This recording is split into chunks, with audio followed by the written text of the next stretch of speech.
আপনি জানেন কি, পৃথিবীর এক কোণে এমন এক জাতি আছে যারা তীব্র ঠান্ডায় -50 ডিগ্রি সেলসিয়াস তাপমাত্রায় বসবাস করে, আর তাদের জীবন পুরোপুরি নির্ভর করে বলগা হরিণ লালন পালন করে।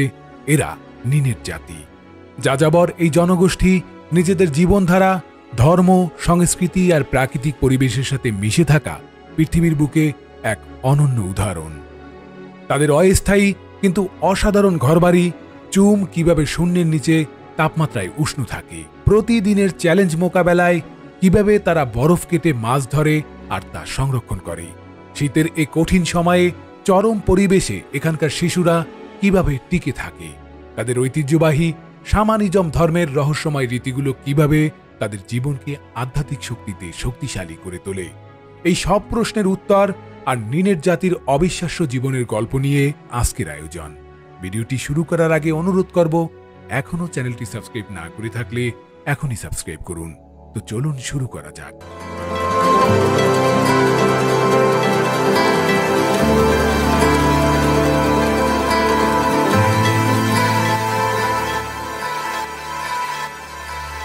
নিনের জাতি উত্তর রাশিয়ার সাইবেরিয়ার বরফে ঢাকা অঞ্চলের দুর্গম এলাকায় বসবাস করে। তাদের প্রধান অঞ্চল ইয়ামাল উপদ্বীপ, তাইমির উপদ্বীপ এবং আর্কটিক মহাসাগরের উপকূলীয় বরফ অঞ্চলগুলো। এখানে তীব্র ঠান্ডা আবহাওয়ায় এবং বরফে ঢাকা বিস্তীর্ণ এলাকা তাদের জীবনযাত্রার মূল কেন্দ্রবিন্দু। তুন্দ্রা অঞ্চলের চরম প্রতিকূল পরিবেশেও তারা বলগা হরিণ পালন করে এবং প্রাকৃতিক সম্পদ ব্যবহার করে যুগ যুগ ধরে টিকে থাকে। নিনের জাতি রাশিয়ার প্রাচীন আদিবাসী গোষ্ঠীগুলোর মধ্যে অন্যতম। তারা সাময়িক জাতিগোষ্ঠীর অন্তর্ভুক্ত এবং নিজেদের নেনেই নামে পরিচয় দিয়ে থাকে, যার অর্থ মানুষ।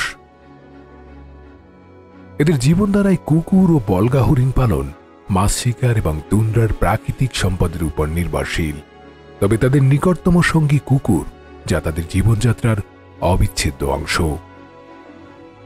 নেনেরদের কুকুরগুলো অত্যন্ত সাহসী এবং যোদ্ধা প্রকৃতির। এরা শিকারী কুকুর, রেইনডিয়ার তত্ত্বাবধান এবং সিলেজ টানার জন্য অপরিহার্য ভূমিকা পালন করে। তুষারময় কঠিন পরিবেশে চলাচল এবং শিবিরকে নেকড়ের মতো শিকারী প্রাণীদের হাত থেকে রক্ষা করতেও এই কুকুরগুলো গুরুত্বপূর্ণ ভূমিকা পালন করে। এই কুকুরগুলো ঠান্ডা সহনশীল, শক্তিশালী এবং দীর্ঘ সময় ধরে কাজ করতে সক্ষম।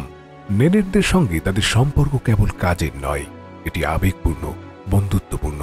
তারা কুকুরকে পরিবারের অংশ হিসেবে দেখে এবং কুকুররাও তাদের প্রতি অনুগত।